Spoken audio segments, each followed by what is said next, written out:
A simple vista parece una moneda antigua, una pequeña pieza de metal marcada con un número, el nombre de una hacienda y en algunos casos una palabra que hoy casi hemos olvidado, almud. Pero eso no era una moneda oficial de Puerto Rico. No había sido creada por un gobierno, ni podía utilizarse libremente en cualquier comercio. Era una ficha privada, una moneda perteneciente a una hacienda. Y detrás de ella se encontraba todo un mundo: el cafetal, el hacendado, el mayordomo, las familias trabajadoras, las viviendas humildes, las largas jornadas de recogido y una tienda donde muchas veces esa ficha terminaba regresando a las manos del mismo propietario.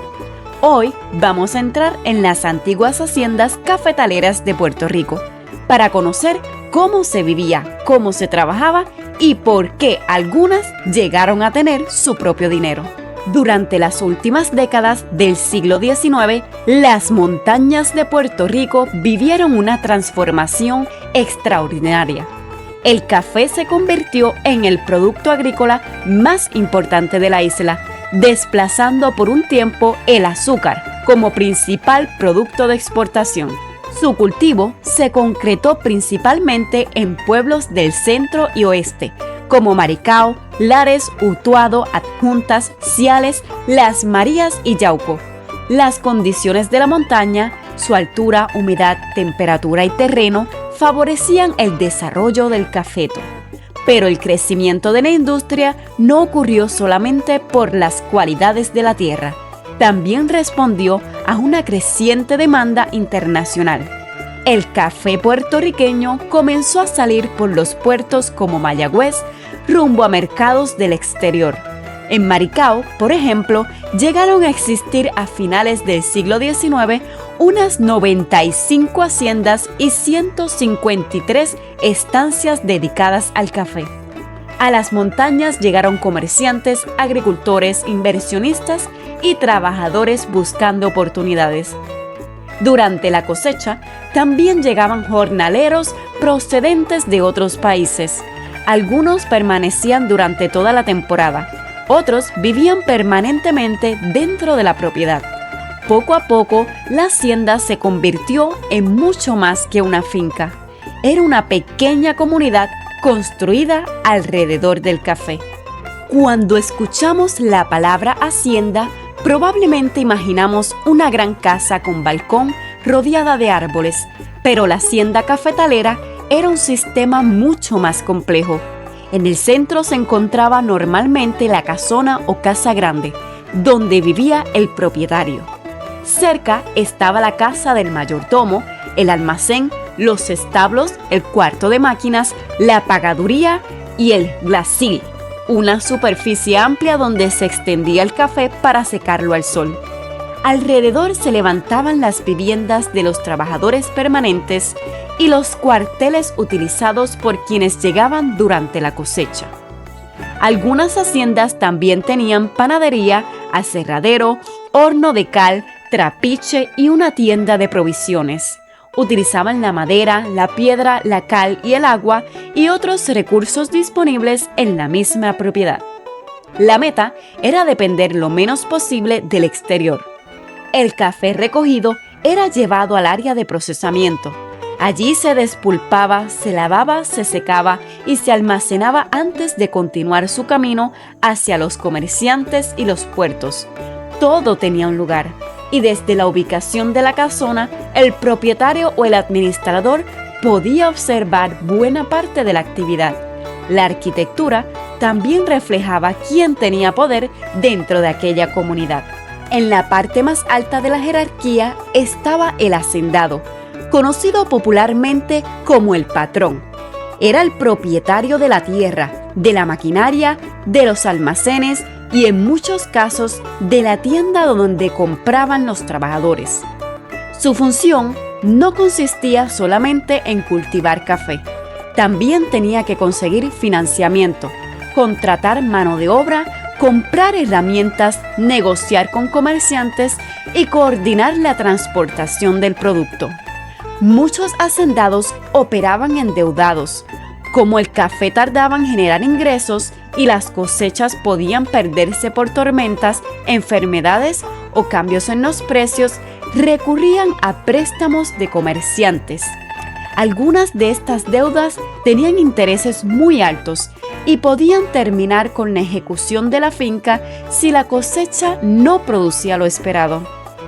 Por debajo del propietario estaba el mayordomo, quien vigilaba el trabajo cotidiano, llevaba cuentas, asignaba tareas y supervisaba a los jornaleros.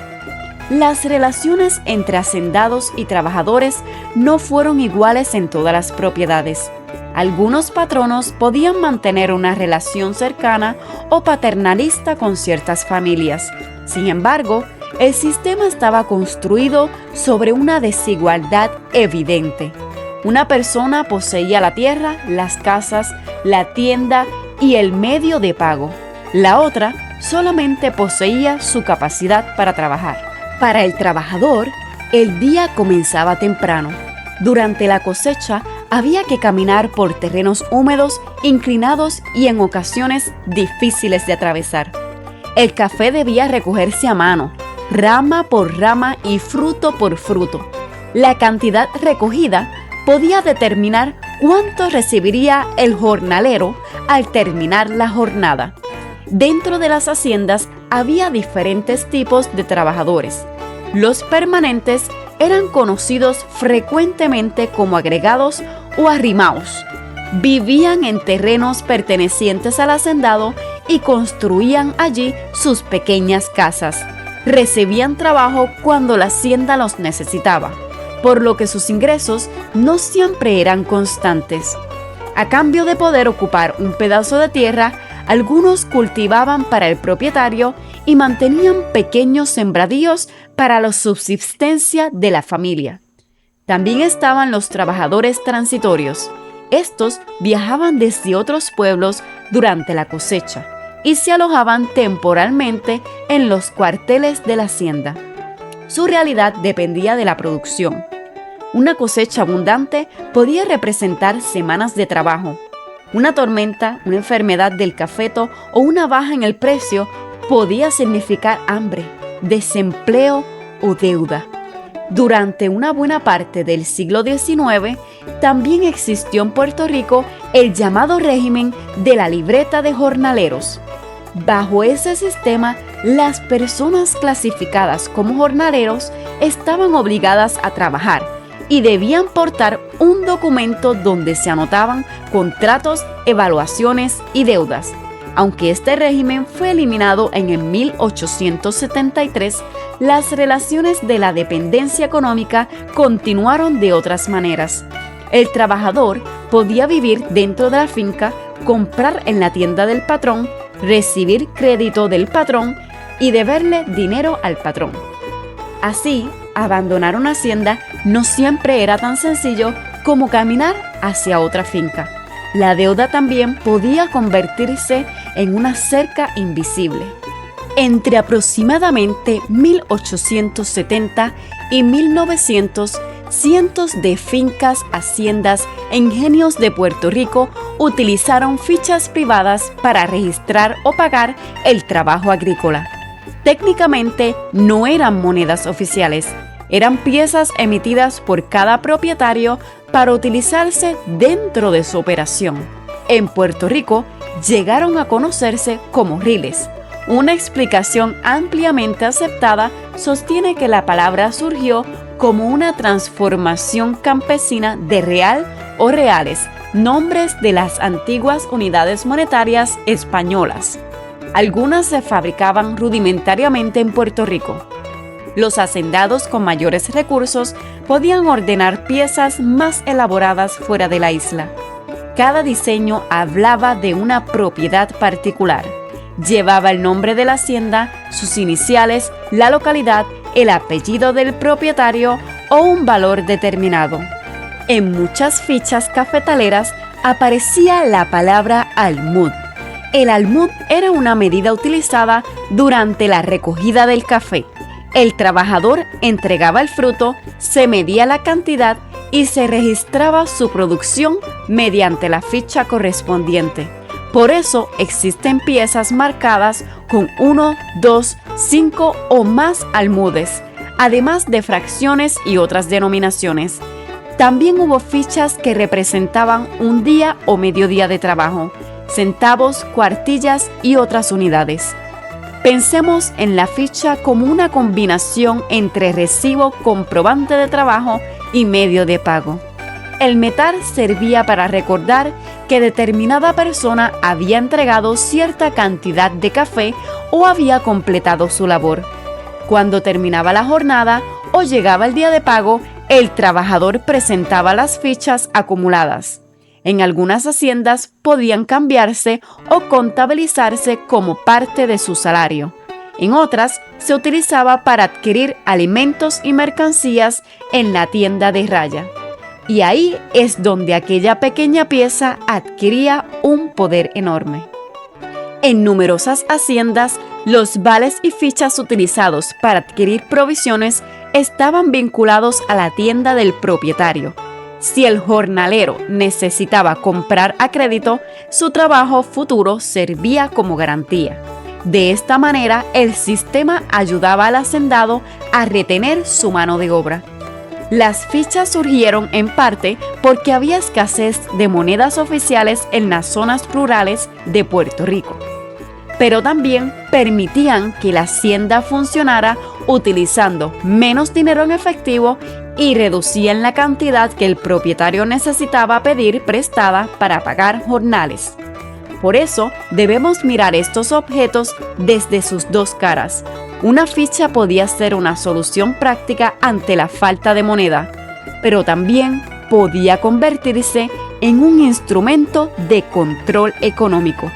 Su valor no dependía de Puerto Rico, dependía de que el patrón decidiera reconocerla.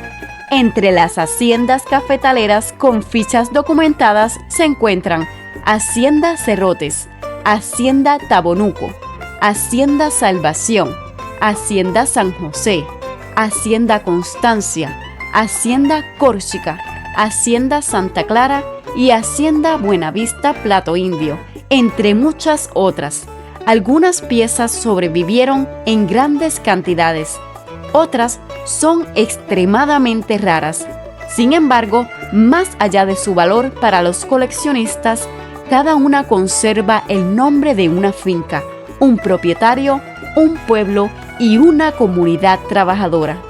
La época dorada del café comenzó a desvanecerse a finales del siglo XIX. Los huracanes destruyeron cosechas, muchas haciendas acumularon deudas y el cambio de soberanía de 1898 transformó los mercados y la economía de Puerto Rico. Durante el siglo XX, la producción azucarera volvió a ocupar una posición dominante y muchas familias de la montaña tuvieron que vender o abandonar sus propiedades. Las fichas dejaron de utilizarse. Algunas terminaron enterradas, guardadas en cajas o perdidas entre las pertenencias antiguas de familias cafetaleras. Hoy las encontramos en libros y colecciones. Las observamos como objetos curiosos de otro tiempo, pero no debemos olvidar lo que representaron. Cada desgaste en el metal puede haber sido producido por las manos de un trabajador. Cada número representó café recogido bajo el sol y la lluvia. Cada nombre perteneció a una hacienda que alguna vez estuvo llena de voces, máquinas, animales y familias. La próxima vez que sostengamos una taza de café puertorriqueño, recordemos que su historia no solamente fue escrita por los grandes hacendados, también fue escrita por quienes sembraron, recogieron, cargaron y procesaron cada grano. Persona cuyos nombres quizá no quedaron en los libros, pero cuyas manos todavía parecen estar marcadas en estas pequeñas monedas.